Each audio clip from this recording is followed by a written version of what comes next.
Oke teman-teman, perkenalkan kami dari kelompok 4 yang beranggotakan saya sendiri, Rocky Yonatan dan Yul Naipik.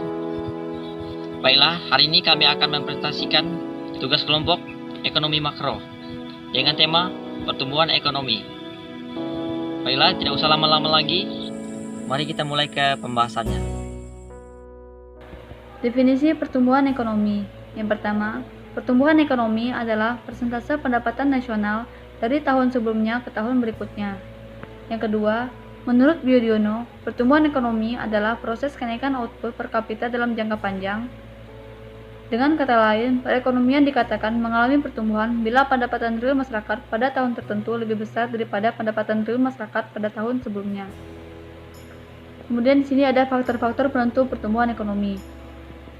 Yang pertama, sumber daya alam, yaitu meliputi luas tanah, sumber mineral, tambang, iklim, dan lain-lain.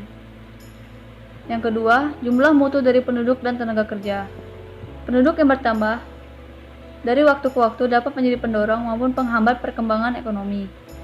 Penduduk yang bertambah akan memperbesar jumlah tenaga kerja, dan penambahan tersebut memungkinkan negara tersebut menambah produksi. Akibat buruk dari pertambahan penduduk kepada pertumbuhan ekonomi terutama dihadapi oleh masyarakat yang kemajuan ekonominya belum tinggi, tetapi telah menghadapi masalah kelebihan penduduk. Dan yang ketiga, kualitas tenaga kerja yang rendah. Suatu negara yang sedang berkembang tidak mampu mengadakan investasi yang memadai untuk menaikkan kualitas sumber daya manusia berupa pengeluaran untuk memelihara kesehatan masyarakat serta untuk pendidikan dan latihan kerja. Kemudian yang keempat, akumulasi kapital. Usaha-usaha untuk mendorong laju pertumbuhan ekonomi dilakukan dengan memusatkan pada akumulasi kapital, seperti mesin-mesin, peralatan produksi, bangunan pabrik, fasilitas umum, dan lain-lain. Faktor non-ekonomi. Faktor non-ekonomi bersama faktor ekonomi saling mempengaruhi kemajuan perekonomi. Dalam kenyataan, faktor non-ekonomi juga pada umumnya seperti organisasi sosial, budaya, dan politik mempengaruhi non-ekonomi. Oleh karena itu, faktor non-ekonomi juga memiliki arti penting di dalam pertumbuhan ekonomi. Menurut Nurske, pembangunan ekonomi berkaitan dengan peranan manusia, pandangan masyarakat, kondisi politik, dan latar belakang historis. Kemudian, faktor sosial. Faktor sosial dan budaya juga mempengaruhi pertumbuhan ekonomi. Pendidikan dan kebudayaan Barat membawa ke arah penalaran atau reasoning dan skeptisme. Kemudian faktor manusia. Sumber daya manusia merupakan faktor terpenting dalam pertumbuhan ekonomi. Pertumbuhan ekonomi ini tidak semata-mata tergantung pada jumlah sumber daya manusia saja, tetapi lebih menekan pada efisiensi merek. Faktor politik dan administratif. Faktor politik dan administratif juga membantu pertumbuhan ekonomi modern. Dan di sini ada ciri-ciri pertumbuhan ekonomi modern, yaitu pertumbuhan ekonomi modern merupakan pertanda penting di dalam kehidupan perekonomian. Menurut Profesor Simon Kuznets, menunjukkan 6 ciri pertumbuhan ekonomi modern yang muncul dalam analisa yang didasarkan pada produk nasional, komponennya, penduduk, tenaga kerja, dan sebangsanya. Peranan penting pemerintah dalam pertumbuhan ekonomi, yaitu beberapa negara sedang berkembang mengalami ketidakstabilan sosial, politik, dan ekonomi. Ini merupakan sumber yang menghalangi pertumbuhan ekonomi.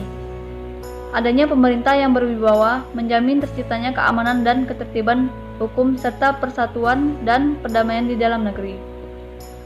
Kemudian di sini ada strategi pertumbuhan ekonomi. Yang pertama, industrialisasi versus pembangunan pertanian, yaitu pembangunan pertanian bersifat menggunakan teknologi padat, tenaga kerja yang secara relatif menggunakan sedikit kapital, meskipun dalam investasi pada pembuatan jalan, saluran, fasilitas pengairan, dan pengembangan teknologinya. Yang kedua, strategi impor versus promosi ekspor. Strategi industrialisasi via substitusi impor pada dasarnya dilakukan dengan membangun industri yang menghasilkan barang-barang yang semulanya diimpor. Gambaran pertumbuhan ekonomi daerah.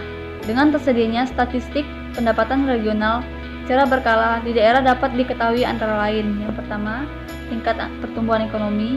Yang kedua, tingkat kemakmuran suatu daerah. Dan yang ketiga, gambaran struktur perekonomian.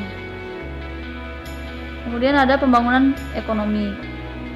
Pembangunan dapat diartikan sebagai suatu upaya terkoordinasi untuk menciptakan alternatif yang lebih banyak secara sah kepada setiap warga untuk memenuhi dan mencapai aspirasi yang paling manusiawi. Kemudian ada paradigma pembangunan. Secara tradisional, pembangunan memiliki arti peningkatan yang terus-menerus pada gross domestic, produk domestik, dan produk domestik bruto suatu negara. Beberapa ahli menganjurkan bahwa pembangunan suatu daerah haruslah mencakup 3 inti nilai. Yang pertama, ketahanan. Yang kedua, harga diri. Dan yang ketiga, freedom from servitude. Dan yang terakhir ada teori pembangunan ekonomi. Teori pertumbuhan linear, yaitu dasar pemikiran dari teori pertumbuhan linear ini adalah evolusi proses pembangunan yang dialami oleh suatu negara yang selalu melalui tahapan. Demikian presentasi ini, lebih kurangnya saya mohon maaf. Saya ucapkan terima kasih. Oke teman-teman, sekian dari kelompok kami.